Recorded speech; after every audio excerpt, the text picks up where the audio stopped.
নিজের ভুলে নিজেই প্রহর গুনেছি, পাইনি কোনো ছাড়, শিখতে শিখতে দিন ফুরাচ্ছে, ভুল হচ্ছে বহুবার। এই স্বার্থপর দুনিয়ায় আপন মানুষের কাছে সামর্থ্য ছাড়া মূল্যহীন, আর টাকা ছাড়া ফকিরের কাছেও দোয়া মেলেনি কোনোদিন। আপন মানুষেরাও কথা শোনাবে, প্রতিষ্ঠিত হতে যদি হয় দেরি, ভুল থেকে শিক্ষা নিয়ে গড়ব জীবন, বানাবো সফলতার সিঁড়ি। আসসালামু আলাইকুম, কেমন আছেন সবাই? Welcome to my channel Meghna's dream. নতুন আরেকটি ভিডিওতে সবাইকে স্বাগতম। আজকে আপনাদের জন্য নিয়ে আসছি মলা মাছের একটি চমৎকার রেসিপি।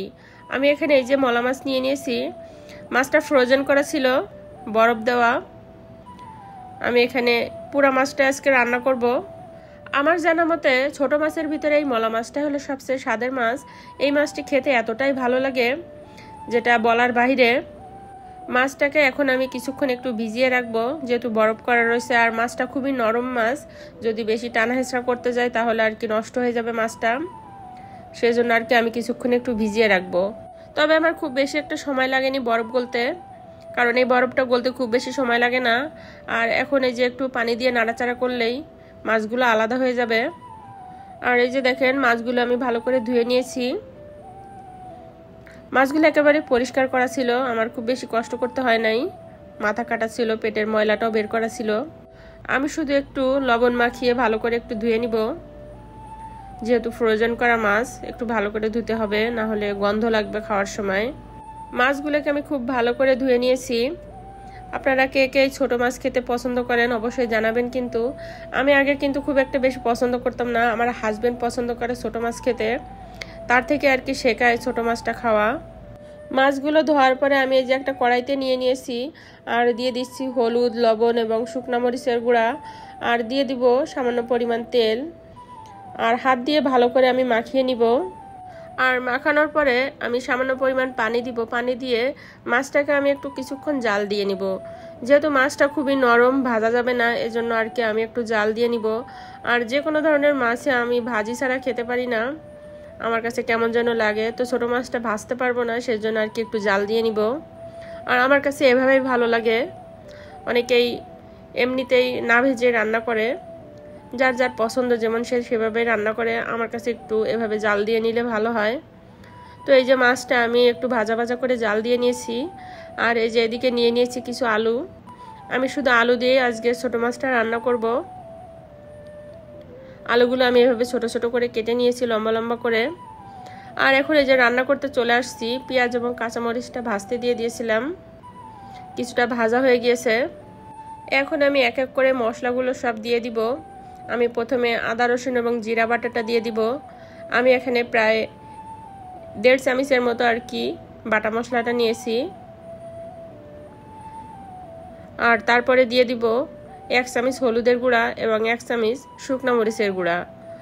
আর তারপরে দিয়ে দিব স্বাদ মতো লবণ। আর তারপর সামান্য পরিমাণ পানি দিয়ে আমি মশলাগুলোকে একটু কিছুক্ষণ কষিয়ে নিব। আর এভাবে মশলা কষিয়ে রান্না করলে আমার কাছে কিন্তু খুব ভালো লাগে। আপনারাও ট্রাই করে দেখবেন, খুবই ভালো লাগে এভাবে রান্না করলে। ভিডিওটি দেখতে দেখতে যারা এই পর্যায়ে চলে এসেছেন আপনাদের সবাইকে অসংখ্য ধন্যবাদ। আর এই পর্যায়ে এসে যদি একটা লাইক দিতে ভুলে যেয়ে থাকেন তাহলে একটা লাইক দিয়ে দিবেন প্লিজ। আর যারা আমার চ্যানেলে নতুন আছেন, আমার ভিডিওর কোনো অংশ যদি আপনাদের কাছে ভালো লেগে থাকে তাহলে আমার চ্যানেলটা সাবস্ক্রাইব করে দিবেন, আর পাশে থাকা বেল আইকনটা অন করে রাখবেন। তাহলে আমি যখন পরবর্তী ভিডিও আপলোড করব তখন সেই ভিডিওটার সাথে সাথে আপনাদের কাছে নোটিফিকেশন পৌঁছে যাবে। আমি মশলাটাকে খুব সুন্দর করে কষিয়ে নিয়েছি, এই যে দেখতেই পাচ্ছেন উপরে তেলটা উঠে আসছে, মানে আমার মশলাটা কষানো হয়ে গিয়েছে। এখন আমি কেটে পরিষ্কার করে ধুয়ে রাখা আলুগুলোকে দিয়ে দিব, আর মশলার সাথে ভালো করে আলুটাকে মিশিয়ে নিব।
আলুটাকে আমি 2-3 মিনিটের মতো কষিয়ে নিয়েছি। আর এই যে এখন আমি ঝোলের জন্য কিছুটা পানি দিয়ে দিব।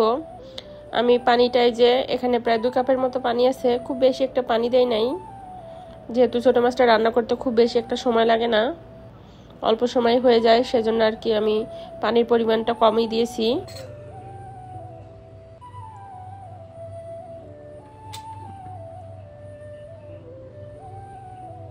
ঝোলটা যখন ফুটে উঠবে তখন আমি জাল দিয়ে রাখা মাছগুলোকে দিয়ে দিব।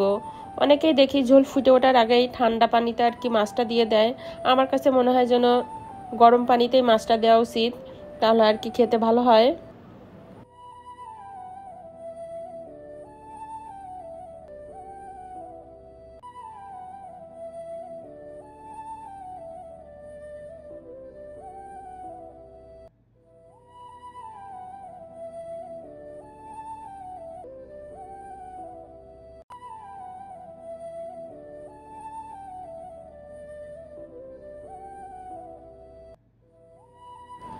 আমার ছোট মাছের তরকারি প্রায় রান্না হয়ে গিয়েছে, দেখেন মাশাআল্লাহ খুব সুন্দর একটা কালার আসছে।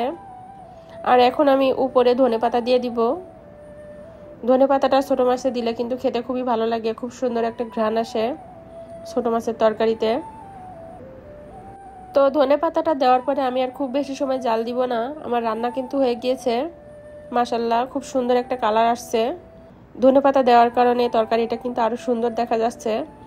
আপনাদের কাছে কেমন লাগছে অবশ্যই জানাবেন কমেন্টে। আপনাদের একটা সুন্দর মতামত আমার কাছে কিন্তু অনেক গুরুত্বপূর্ণ।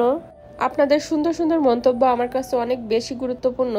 আপনাদের একটা মতামত, একটা মন্তব্য আমাকে এরকম আরো সুন্দর সুন্দর ভিডিও তৈরি করতে অনুপ্রেরণা দেয়। আজকের মতো ভিডিওটা এখানেই শেষ করব। দেখা হবে পরবর্তী কোনো ভিডিওতে। সে পর্যন্ত সবাই ভালো থাকবেন, সুস্থ থাকবেন। সবার জন্য রইল শুভকামনা। আল্লাহ হাফেজ। আসসালামু আলাইকুম।